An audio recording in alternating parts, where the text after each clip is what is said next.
আসসালামু আলাইকুম ওরহমতুল্লাহি ওবরকাতু।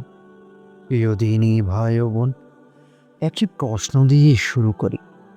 যদি আজ রাতে আল্লাহ আপনার জীবনের সবচেয়ে কঠিন অধ্যায়টা বন্ধ করে দেন, আপনি কি সেটি বুঝতে পারবেন নাকি বুঝতেই পারবেন না? কারণ আমরা অনেক সময় আল্লাহর ইশারা চিনতেই পারি না। আপনি কি কখনো লক্ষ্য করেছেন, হঠাৎ করে আপনার ভেতরে একটি অদ্ভুত প্রশান্তি চলে এসেছে, অথচ পরিস্থিতি এখনো পুরোপুরি ঠিক হয়নি? তবে সাবধান, এটি সাধারণ কিছু নাও হতে পারে। তো আজকের ভিডিওটি শেষ পর্যন্ত না দেখলে আপনি হয়তো আল্লাহর দেওয়া সবচেয়ে বড় সুখবরটা মিস করে ফেলবেন। এই কথাটা শোনার পর যদি আপনার বুক কেঁপে ওঠে, তাহলে এই ভিডিও আপনারই জন্য। আপনি কি জানেন, অনেক মানুষ বুঝতেই পারে না আল্লাহ তাদের পরীক্ষা শেষ করে দিয়েছেন, আর তারা এখনো কাঁপছে, এখনো ভয় পাচ্ছে, এখনো ভাবছে আমার জীবন এমন কেন? আল্লাহ বলেন, আমি অবশ্যই তোমাদের পরীক্ষা করব। ভয়, কোদা, সম্পদের ক্ষতি ও প্রাণহানির মাধ্যমে। আপনি হয়তো অনেক কেঁদেছেন, অনেক রাতে নামাজে দাঁড়িয়ে শুধু একটাই কথা বলেছেন যে হে আল্লাহ, আর কত? কিন্তু প্রশ্ন হলো, আপনি কি সেই ইশারাগুলো দেখেছেন? তো আজ আমি আপনাকে এমন ৫টি ভয়ংকর কিন্তু আশার ইশারা বলবো, যেগুলো দেখা মানেই আপনার জীবনের সবচেয়ে কঠিন অধ্যায় শেষের পথে। কিন্তু সাবধান, সেই ইশারাটি অনেকেই সহ্য করতে পারে না। আপনি কি কখনো ভেবেছেন কেন ভালো মানুষদের জীবনেই বেশি কষ্ট আসে? চাকরি নেই, সম্পর্ক ভেঙে গেছে, নামাজ ছেড়ে দিয়েছেন, দোয়া করতে করতে ক্লান্ত। কিন্তু একবারও কি ভেবেছেন এই কষ্ট হয়তো শাস্তি না, পরীক্ষা?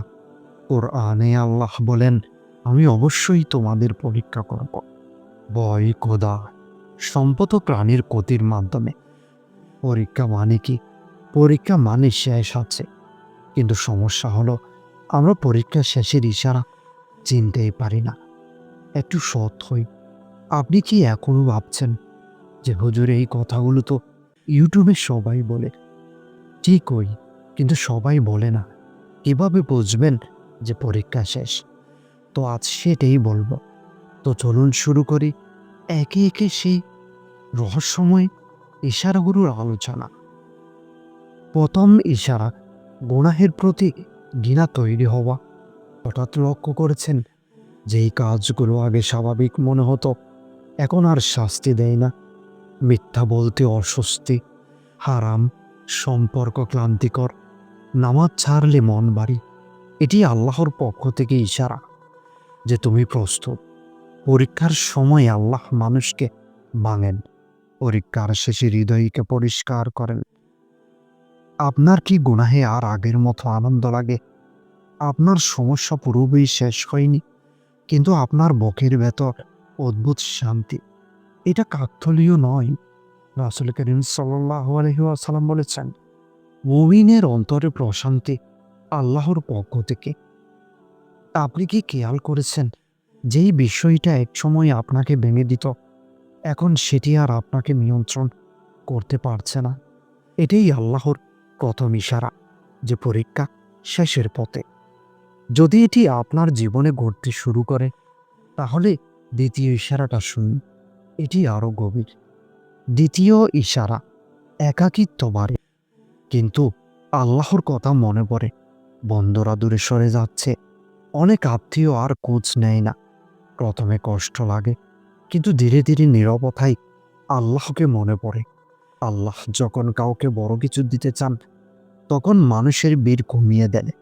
যেই গুনাহ এক সময় খুব সহজ মনে হতো, আজ সেটি করলে আপনার মন কাঁদে।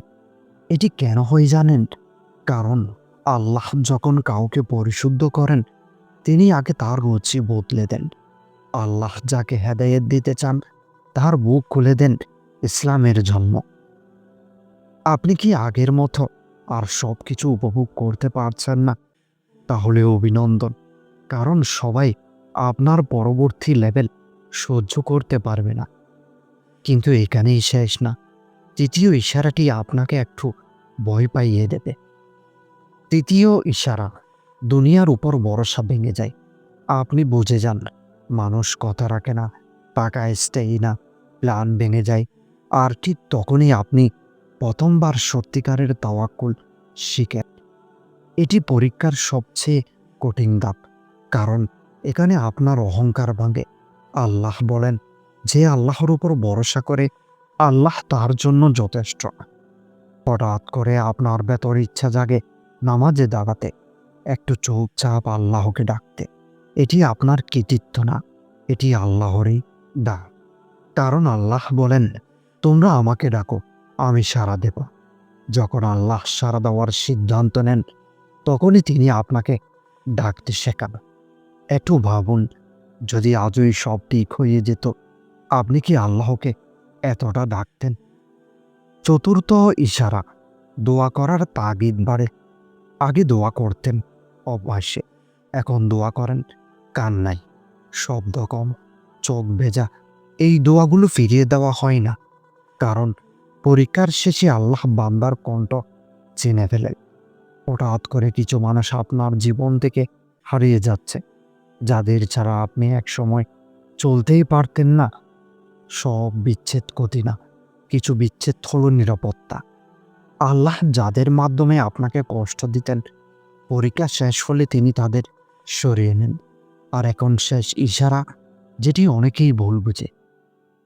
পঞ্চম ইশারা, হঠাৎ সব কিছু থেমে যায়, কিছুই এগোয় না, কিছুই ভাঙে না, একটি অদ্ভুত নীরবতা। এটাই সবচেয়ে বড় ইশারা। ঝড় থামার আগে আকাশ যেমন নিস্তব্ধ হয়, এটাও তেমন। আপনি আবার স্বপ্ন দেখতে শুরু করেছেন, ভয় কমে গেছে, আল্লাহর উপর ভরসা বেড়েছে। এটাই সবচেয়ে শক্ত ইশারা, কারণ শয়তান কখনো আশা দেয় না, আশা আসে শুধু আল্লাহর কাছ থেকে। এই সময়টাই সবচেয়ে বিপজ্জনক, কারণ এখানেই মানুষ দুই ভাগে ভাগ হয়। এক দল বলে, যাই হোক আগের মতোই থাকি। আর এক দল বলে যে, হে আল্লাহ, আমি ফিরে এসেছি। আপনি কোন দলে? প্রশ্ন রইল, অবশ্যই কমেন্টে জানাবেন। পরীক্ষা শেষ মানে আপনার দায়িত্ব শুরু। নামাজে ফিরে আসুন, হারাম ছেড়ে দিন, জীবনের সিদ্ধান্তে কোরআনকে ঢোকান, কারণ পরবর্তী অধ্যায় বড়। কিন্তু একটি প্রশ্ন রেখে যাচ্ছি, পরীক্ষা শেষের পর যদি আপনি ভুল সিদ্ধান্ত নেন, তাহলে কি হয়? অনেকেই এখানেই সব হারায়। তো পরবর্তী ভিডিওটিতে বলবো, পরীক্ষা শেষে যেই 3টি ভুল আল্লাহ কখনো ক্ষমা করেন না। তো আজকের ভিডিওটি যদি আপনার হৃদয়ে একটুও নাড়া দিয়ে থাকে, অবশ্যই আপনার প্রিয় বন্ধুর কাছে শেয়ার করুন, যাতে করে সে এই ভিডিওটি দেখার পর তার হৃদয় নরম হয় এবং আল্লাহর প্রতি আগ্রহ বাড়ে। তো পরবর্তী ভিডিওটি দেখার জন্য চ্যানেলটি অবশ্যই সাবস্ক্রাইব করে রাখুন এবং বেল আইকনটি প্রেস করে দিন, যাতে করে সবার আগে আপনার কাছে ভিডিওটি পৌঁছে যায়।